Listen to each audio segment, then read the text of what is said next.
Hello friends, రేపటి complete episode ఇప్పుడు ఈ వీడియోలో చూడండి. ఇక రోజా గట్టిగా నవ్వుతూ, చామంతి, ఈరోజు మా అత్తయ్య బాగా తిట్టినట్టుంది కదా.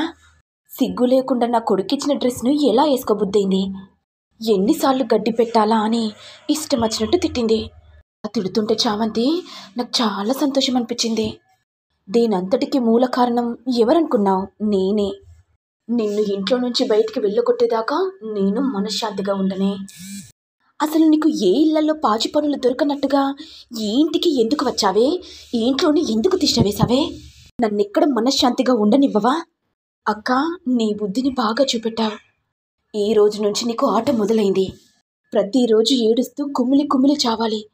దిక్కుతోచిన పరిస్థితిలో ఏం చేయలేక నా కాళ్ళ దగ్గరకు వచ్చి క్షమాపణ అడుగుతావక్క. ఏంటి అసలు నువ్వేమనుకుంటున్నావే? నేనేంటి నీ కాళ్ళు మొక్కడమేంటి? అది చూద్దామక్క, జస్ట్ వెయిట్ అండ్ సీ అనుకుంటూ చామంతి వంశీకి ఫోన్ చేయగానే, హలో చామంతి గారు, మీరేంటి నాకు ఫోన్ చేశారు? మీ అక్క నా జీవితాన్ని నాశనం చేసిందే కాకుండా నన్ను పిచ్చోని చేసింది కదా. నన్ను పెళ్లి చేసుకుంటానని చెప్పి మా సార్ని పెళ్లి చేసుకుంది. మీ అక్క నా జీవితాన్ని సర్వనాశనం చేసింది. మీ అక్కను వదిలిపెట్టను చామంతి. వంశీ గారు, నన్ను కూడా క్షమించండి. మా అక్క జీవితంలోకి రావద్దని మీ కాళ్ళు పట్టుకున్నాను. నా మాటను అంగీకరించి మీరు మౌనంగా ఉండిపోయారు. కానీ ఇప్పుడు మా అక్క నా జీవితంతోనే ఆడుకుంటుంది. మా అక్క జీవితానికి భిక్ష పెడితే నన్నే ఇంట్లో నుంచి వెళ్ళగొడుతుంది. వంశీ గారు, నేను చెప్పినట్టు చేయండి. మీరు డైరెక్ట్గా అరుణ్ సార్ వాళ్ళ ఇంటికి రండి. అప్పుడు మా అక్క మిమ్మల్ని చూస్తుంది, చాలా టెన్షన్ పడిపోతుంది. నన్ను ప్రేమించి మోసం చేసిన విషయం అరుణ్ సార్కి చెప్తానని బ్లాక్మెయిల్ చేయండి. అప్పుడైనా మా అక్కకు బుద్ధొస్తుందేమో. సరే చామంతి గారు, మీ మాట ప్రకారం అరుణ్ సార్ వాళ్ళ ఇంటికి వస్తాను అనుకుంటూ వంశీ వెంటనే ఇక అరుణ్ వాళ్ళ ఇంటికి రాగానే ఇంతలో రోజా చూసి ఒక్కసారిగా షాక్ అవుతుంది. వీడేంటి డైరెక్ట్గా మా ఇంటికి వచ్చేసాడు? కుంపతీసి మా అత్తయ్య కనుక అన్ని విషయాలు తెలిస్తే ఇక నన్ను ఇంట్లో నుంచి వెళ్ళగొడుతుంది. ఇంకా నయం, ఇంట్లో ఎవరు లేరు కాబట్టి బ్రతికిపోయాను అనుకుంటూ రోజా టెన్షన్ పడుతూ ఇక వంశీ దగ్గరికి వచ్చి, ఏ వంశీ, అసలు నీకు బుద్ధుందా? నువ్వెందుకు ఇక్కడికి వచ్చావు? చూడు రోజా, ఆఫీస్లో ఉన్నప్పుడు నువ్వు నా దగ్గరికి వచ్చి నేను నిన్ను ప్రేమిస్తున్నానని నువ్వే చెప్పావు. ఆ తర్వాత నన్ను పెళ్లి చేసుకుంటానని చెప్పావు. ఇక నాకు ఆస్తి లేదని తెలిసి దూరం పెట్టావు కదా. ఇక రోజా కోపంతో, అవును దూరం పెట్టాను, ఏంటిప్పుడు? నీ దగ్గర ఆస్తి ఉందని ప్రేమించాను, కానీ చిల్లి గవ్వ లేదని తెలిసి దూరం పెట్టాను. నీ దగ్గర ఆస్తి లేకపోతే నన్నేం పోషిస్తావు చెప్పు? నాకు లగ్జరీ లైఫ్ కావాలి. రోజా, ఆస్తిని చూసి ప్రేమిస్తున్నావని అర్థమైంది. నీకొక ట్విస్ట్ ఇవ్వనా? నువ్వు నాతో దిగిన ఫొటోసు, గడిపిన రోజులు చాలా ఉన్నాయి.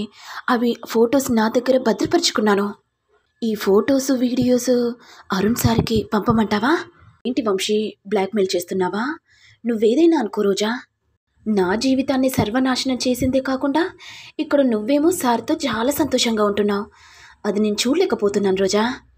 అది కాకుండా నేను సార్ దగ్గర పనిచేస్తున్నాను కాబట్టి నా విషయాలు ఎక్కడ చెప్తావేమోనని భయంతో నన్ను జాబ్లో నుంచి లేకుండా చేశావు కదా. నీలాంటి వాళ్ళు భూమి మీద ఉండకూడదు రోజా. ఈ విషయాలన్నీ అరుణ్ సార్కి చెప్తాను. ఇదంతా రోజా విని టెన్షన్ పడుతూ, వీడేంటి ఇలా మాట్లాడుతున్నాడు? నా సామ్రాజ్యాన్ని కూలగొట్టాలని చూస్తున్నాడా?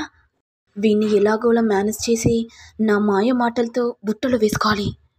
లేకపోతే నా అసలు రంగు అరుణ్ సార్కి తెలిస్తే ఏం జరుగుతుందో అనుకుంటూ టెన్షన్ పడుతుండగా ఇంతలో చామంతి వచ్చి, ఏంటక్క, ఏమైంది ఇంతలా టెన్షన్ పడుతున్నావు? ఓహో, వంశీ గారు వచ్చేసరికి భయపడుతున్నావా? గతంలో వంశీ గారిని ప్రేమించావు కదక్క. ఆస్తి కోసం వంశీ గారిని వదిలేసి అరుణ్ సార్ని పెళ్లి చేసుకున్నావు. మరి విషయాలన్నీ వంశీ గారిని చెప్పమంటావక్క? చామంతి, నన్ను ఆడుకోవడానికే కదా ఈ వంశీని ఇక్కడికి పిలిపించావు?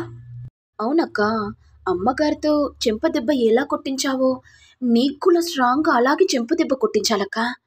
అప్పుడే కదక్క నా పగ కాస్త చల్లారుతుంది. చూడు చామంతి, నీకు దండం పెడతానే, వంశీని ఇక్కడి నుంచి వెళ్ళిపోమని చెప్పు. అత్తయ్య గారు చూశారంటే ఇతనెవరు, ఇంట్లోకి ఎందుకు వచ్చారని ఆరా తీస్తుంది. ఏం చెప్పాలనో కూడా నాకు తెలీదు. నీకు దండం పెడతానే. ఏంటక్క, దండం పెడితే సరిపోతుందా? నా కాళ్ళు కూడా మొక్కాలి. చామంతి, నా బాధను అర్థం చేసుకోకుండా నా కన్నీళ్ళని చూసైనా సరే జాలి పడకుండా కాళ్ళు మొక్కంటున్నావా? అబ్బబ్బబ్బా, ఎంత యాక్టింగ్ చేస్తున్నావక్క. నువ్వు పెద్ద మహానటివి తెలుసా? నువ్వు అమ్మగారి చేత కొట్టించిందే కాకుండా నేను ఏడిస్తే నీకు సంతోషం అవుతుందని ఎన్నోసార్లు చెప్పావు కదక్కా. అవన్నీ నువ్వు మర్చిపోయావా? మరి నాకు కూడా అంతే అక్క. నువ్వు ఏడిస్తే నాకు చాలా సంతోషం అనిపిస్తుంది. ఇక రోజా మనసులో ఇక తప్పదు, చామంతి కాళ్ళను పట్టుకోవాలి, లేకపోతే నా అసలు రహస్యం చెప్పిస్తుంది అనుకుంటూ చామంతి కాళ్ళను మొక్కుతుండగా ఇంతలో అరుణ్ రాగానే వంశీని చూసి, రే మళ్ళీ నా ఇంటికి ఎందుకు వచ్చావురా? అసలు నువ్వు ఎవరిని అడిగి ఇంటికి వచ్చావురా అనుకుంటూ అరుణ్ వంశీని కొట్టబోతుండగా ఇంతలో రోజా అడ్డుగా వచ్చి, ఒక్క నిమిషం ఆగండి సార్, నేనే వంశీ గారిని రమ్మని చెప్పాను. తెలుసు కదా రోజా, డాటాను మొత్తం హ్యాక్ చేశాడు, అయినా వీణ్ణెందుకు ఇంటికి రమ్మని చెప్పావు? అంటే అది సార్. అయ్యో రోజా మేడం గారు, అన్ని విషయాలు నేనే చెప్తాను, మీరేం టెన్షన్ పడకండి. సార్ మీతో పర్సనల్గా ఒక విషయం మాట్లాడాలి. ఏంట్రా పర్సనల్గా మాట్లాడేది? మాట్లాడితే ఇక్కడే మాట్లాడు. అంటే సార్, నేను ఒక అమ్మాయిని ప్రాణానికి ప్రాణంగా ప్రేమించాను. నా దగ్గర ఆస్తి ఉందని ప్రేమించింది, చివరికి నా దగ్గర ఆస్తి లేదని తెలిసి నా నుంచి దూరం వెళ్ళిపోయింది. ఇక అరుణ్ కోపంతో, ఆ విషయాలు నాకెందుకు చెప్తున్నావు? అంటే సార్, అందులోని పాత్ర మీ భార్యది కూడా ఉంది. ఏంట్రా ఏం మాట్లాడుతున్నావురా? అంటే సార్, మీరంతగా కోపగించుకోకండి, ఎందుకంటే మీ భార్యనే నన్ను ప్రేమించింది. నన్ను మోసం చేసి చివరికి మీకు ఆస్తుందని తెలిసి మిమ్మల్ని పెళ్లి చేసుకుంది సార్. నేను చెప్పిన మాటలు మీరు నమ్మరని నాకు బాగా తెలుసు, ఎందుకంటే రోజా మాయ మాటల్లో ఉన్నారు కాబట్టి. మీకు కావలసిన ఆధారాలను నేను చూపిస్తాను సార్ అనుకుంటూ ఇక వంశీ వెంటనే రోజాతో ఉన్న ఫొటోస్ చూపించగానే అరుణ్ ఒక్కసారిగా షాక్ అవుతాడు. రోజా, అసలు ఇక్కడ ఏం జరుగుతుంది? నువ్వు ఇతన్ని ప్రేమించడం ఏంటి? అయ్యో సార్, నా మీద మీకు నమ్మకం లేదా? అయినా నేనెందుకు అలాంటి తప్పు చేస్తాను? నేను రాజ సంస్థానానికి చెందిన యువరాణిని, అలాంటి నేను ఆఫ్టర్ ఆల్ మీ దగ్గర పనిచేసే అతన్ని నేనెందుకు ప్రేమిస్తాను సార్? వీడు కావాలని ఏదో మాయ మాటలతో చెప్పి డబ్బులు వసూలు చేయాలని చూస్తున్నాడు సార్. సరే సార్, నేను చెప్పినవన్నీ నమ్మట్లేదు, చూపించిన ఫొటోస్ని కూడా మీరు నమ్మట్లేదు కదా. మేమిద్దరం రెస్టారెంట్కి వెళ్ళాం, అక్కడ గడిపాం కూడా. అక్కడ రెస్టారెంట్లో సీసీ ఫోటేజ్ ఉంటుంది కదా సార్, మేము వెళ్ళామో లేదో అదైనా తెలిసిపోతుంది కదా సార్ అని అనేసరికి రోజా ఒక్కసారిగా టెన్షన్ పడిపోతుంది. వీడేంటి ఇలా మాట్లాడుతున్నాడు? నా గురించి కనుక అరుణ్ సార్కి తెలిస్తే ఇక నాకు విడాకులు ఇచ్చేస్తాడు.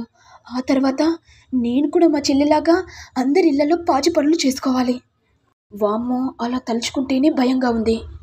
చామంతి, నన్ను బలి ఇరికించావు కదా, ఇప్పుడు నేను దీనికి తలవంచక తప్పదు, లేకపోతే నా సామ్రాజ్యం కుప్ప కూలిపోతుంది అనుకుంటూ రోజా ఇక చామంతి కాళ్ళను పట్టుకొని, చామంతి నన్ను క్షమించే, నేను నీకు పెద్ద తప్పు చేశాను, ఇంకోసారి నీకు ఏ అన్యాయం తలపెట్టను అని అనేసరికి చామంతి గట్టిగా నవ్వుతూ, అక్క ఇప్పుడు ఈ చామంతి ఏంటో అర్థమైంది కదా, ఇంకోసారి కనుక పిచ్చి పిచ్చి వేషాలు వేశావనుకో డైరెక్ట్గా నేనే ఇంట్లో నుంచి వెళ్ళగొడతాను.